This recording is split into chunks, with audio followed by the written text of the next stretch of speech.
12. You meet her in the cold sunlight before her new, unhappy home, and when she lifts her black veil for one momentary kiss, your heart breaks to see that she is merely a wizened spectre of the woman you once adored. Seeming to sense your unspoken critique, she drops the heavy veil over too pale skin.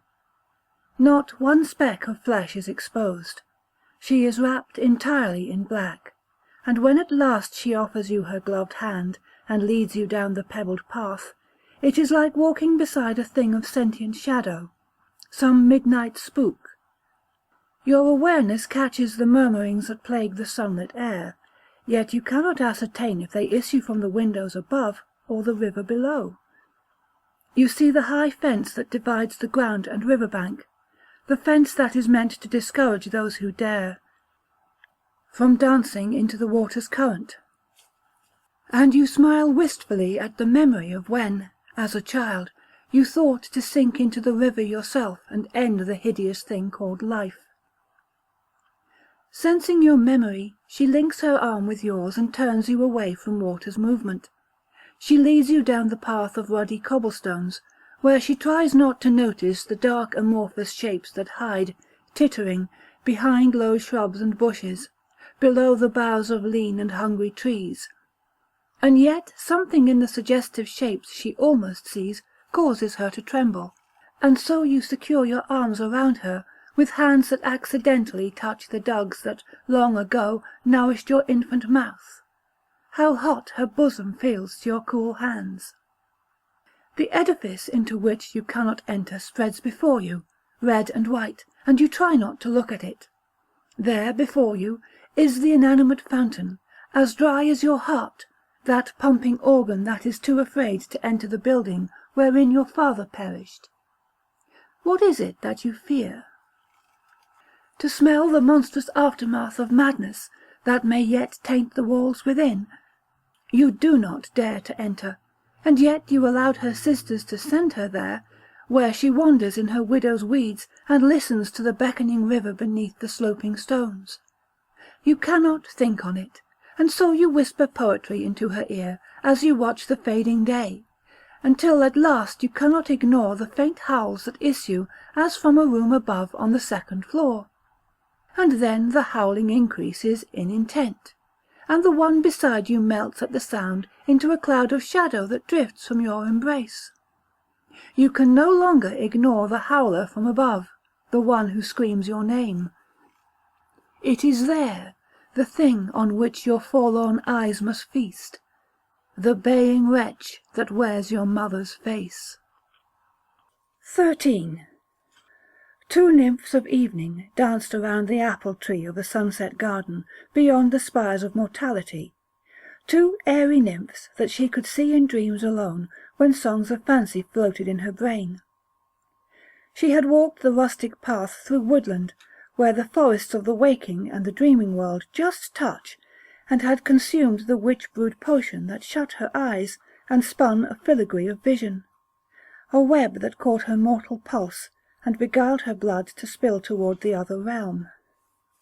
Ah, sweet sphere, where chimneys detached from place of man spill perfumed smoke into the gulf of gathered night, smoke that copulates with clouds so as to spawn the creatures of the air. They peer, those demons, on the lass who creeps toward the apple tree and admires its golden fruit. 2 nymphs, their faces concealed beneath yellow masks, welcome the newcomer with graceful hands and motion to the hanging fruit. The lass of blood and sinew sees beyond the branches with golden fruit, to the gnarled bough on which one single apple hangs, a thing as black as deceptive nightmare. Her amber hand reaches for dark fruit and plucks it from the withered branch. Her eyes, beguiled, look onto the apple's flesh and see the points of infinitesimal light, like little stars within the core of night. The nymphs of evening move about her and the tree as she brings the apple to her jaws that tighten round its smooth, warm skin. As she partakes, a place within the gulf of night is anxiously consumed, a rip in heaven from which a red rain falls. The crimson liquid melts away the yellow masks, and thus reveals the naked things beneath. the blood-hued hags who reach for their new sister. 3 nymphs of nightmare dance around the dying apple-tree. 14. I entered the city of mists on a day when the yellow sky was cool and clear, on an autumn day, when dead leaves rushed around me and rose in whirling wind. Curls of chimney smoke mingled gracefully with autumn wind as I stepped down hilltop streets into the winding lanes of what seemed the main section of Kingsport. Stopping at one shop, I purchased a warm green scarf, for it was my fancy to sleep beneath the abyss of night. My walking tour of New England had been a wonderful experience, and although I had been a wayfarer for many hours, I was not yet worn out. Studying my street map, I followed the winding lane that took me to the hillside burying ground.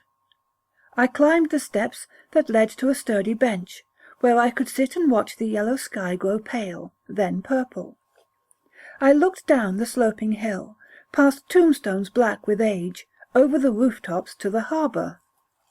I knew that somewhere below was the haunted place that I sought, and taking the book out of my knapsack, I opened it to where I had placed a handmade map given me by an acquaintance who had lingered in this town for 3 years. It was the book, actually, that had brought me to this mist-shrouded seaport, the slim volume of macabre verse by Winfield Scott. I came to Kingsport because I was obsessed with my dark dreams, and Scott's book of poetry was a collection of his cosmic nightmares put to rhyme, and some of them seemed damnably familiar. The artist who had introduced me to the poet's work had been a part of Kingsport's transient community of artists, mostly students who had heard beguiling tales of the old town and came to seek mystic inspiration. Her stories regarding the mysterious poet did not make him sound very interesting. Rather, she described him as a burned-out failure who lived like a street urchin and was over-fond of alcohol. I listened to her tales with more interest than was evident, for she lacked the intimate connection of shared nightmare, and was herself a rather blasé soul. She had loved the old seaport, however, and was intimate with its lanes, and so I thanked her when she made me an impromptu map that indicated where I might find the residence that the poet claimed as home. I descended steps that took me to the road below, book and map in hand, and followed the handwritten directions as the sky darkened over me. A chill crept into the air, and so I wrapped my new scarf tighter around my neck as I approached the lonesome place that was the residence I sought. Walking past the queer-looking iron fence, I entered a pathway of wooden planks that led past tall yellow grass in which a series of painted stones had been curiously grouped, reminding me of pictures I had seen of mysterious megaliths, although the things I passed as I tramped along the wooden walkway were diminutive in size compared to the massive tombs in Ireland or other famous standing stones. There was something in the way the stones were grouped that made me think of secret things, and this inspired me to quiet my tread and walk as silently as possible towards the crazily slumped and tilted house ahead. Hearing a night bird's cry, I turned to look behind me, at the darkening sea from which a mist began to rise. Then I continued my way to the porch, where a fellow sat and read by lantern light. "Are you lost?" a slurred voice asked as I noticed the bottle of whiskey beside the fellow. The antique lantern's light was bright enough to illuminate his face, and I was surprised to find the chap so young-looking. I judged him to be around 33 years of age. I was disappointed in his dullard face, which seemed completely lacking in intelligence of any kind. Could this be the visage of the poet whom I sought, this tramp with dark disordered hair and dim expression in his slightly slanted eyes? His dusky flesh suggested a mixture of foreign blood, and his large Kafkaesque ears made me suspect he was in part Semitic. Something in the intoxicated, bleary eyes disturbed me. I sensed that they might be some kind of camouflage, concealing a persona that was not as dim-witted as he appeared. They contained a kind of surreptitious knowing that only an intelligence as keen as my own might detect. Not knowing what to say, I merely mumbled some lines of verse that I had memorized from the book. His eyes darkened as he listened to my chanting of his posy, and then he laughed and lifted the bottle to his lips. I brought forth my hand that held his book. "I admire your work," I mumbled. "I want to ask about your dreams." He clapped his hands once and held them to me. "Toss it here. Damn, I haven't seen a copy since I don't know when. I don't remember it being so slim." "It's captivating work," I said, not moving as he thumbed through the book that I had thrown to him. "Is it? I was very young when I wrote this stuff. A mere child. People reacted like I was some kind of prodigy, those who weren't freaked out by the nature of the work." Reminiscently he smiled. "I preferred the ones who were disturbed. That seemed the more genuine tribute to my visions. Queer thing is that as soon as the book was published, my dreaming ceased. Poof, gone. I was a 10-day wonder, and then the sun had set on my talent and temporary fame. So I left home and began to wander, trying to find those places that might inspire new dementia. Hell, the world is a prosaic place. Luckily, I drifted into Kingsport and found another dreamer, an ancient sea captain who would spin a tale that would set my imagination on fire. Damn, he inspired me, and the poetry poured forth once more. He must have noticed the excitement in my eyes, for he shook his head and laughed again. Nope, never published. It's all in there on yellowing sheets that have never seen the light of day. He jerked his thumb toward the door of the dilapidated cottage, and then his voice became a whispered sound. But you don't want to go in there. Catch. He tossed the book to me. Why do you seek me? You're not a poet. No, I'm a dreamer. A distant church bell tolled, and Winfield Scott sighed. I've seen things that reminded me of your poems. I've heard strange music piped by amorphous things that squatted before a throne of fire, music that was accompanied by the groaning of cosmic wind that fell from starlight. You've heard this too, if your poetry is to be believed. Tell me what it means. He suddenly stood and staggered drunkenly down the wooden walkway and onto the grassy place where the tall stones stood. Turning to gaze at me, he leaned onto the tallest stone, an oddly painted thing that resembled the eye-idols excavated by Agatha Christie's husband in Tel Brac in 1937. Joining him, I touched my finger to the idol and found its stone peculiarly soft. Scott ignored me and scanned the sky with sober eyes. Don't you get it, friend? There is no meaning. Nothing matters. We stumble with our paltry illusions on this tiny sphere of dust, and then we die. He shrugged. It doesn't matter. We have experienced life, which is its own hellish reward. The safest existence is the one that's impotent. I am a beast of nothingness. It suits me fine. Fuck, don't look so dashed. My hollow laughter floated out my mouth. That's exactly how I feel, dashed on the rocks, and I thought you might have taught me how to step among the stars. Roguishly he cocked his head. That's the easiest thing in the world.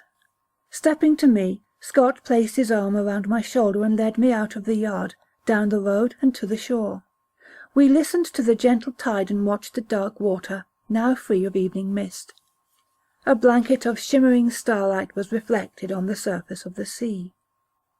There you go, he sang. I gazed out to the reflected stars and felt a wind drift to me from the water. Or was it a star wind that would coax me forward into an abyss? The more I looked outward, the more beautiful the night became. Will you come with me? He shook his head. Nah, not now. Perhaps in time. I am still a moonstruck poet, you see, and although my pen has stopped, I still have lips with which to utter poesy to the spheres. I still have dreams, in which I feast on fungi sprouting on distant Yugoth, wherein I sense the perfume of undreamt continents beneath alien moons. I stepped through earthly gardens, seduced by perfumed winds just as sweet as any cosmic nectar from a fallen star. I have Kingsport, a realm unto itself, as perfect as the strangest dream. I need no other place or time. I offered him his book of verse, which he refused, but as he backed away from me, he sang a snatch of verse.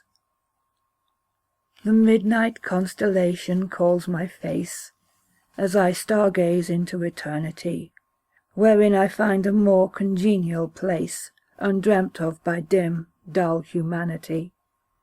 Far from mortal days I ache to soar, far from flesh, this squalid weight of mud, that forms this prison husk I so abhor, this useless husk of skin, of bone and blood. I heard them call above and beyond me, the shifting stars that swarmed the sky and were reflected on the water. Clutching the book of poetry to my chest, I moved into the water and walked the spaces between the stars. As I moved, my weight altered, as if I might surrender it and freely float into the dark abyss. I was submerged, but by water or black welkin I could not ascertain, and although other things, shapeless and soundless, floated by me, I have never felt so utterly alone. I opened my mouth and drank the liquid fire of a star, and thus my vocal cords were so transformed that I could chant poetry as never before. A strong current, of water or of air I did not know, seized Scott's book from my hand, and I watched it drift and disappear into the audient void.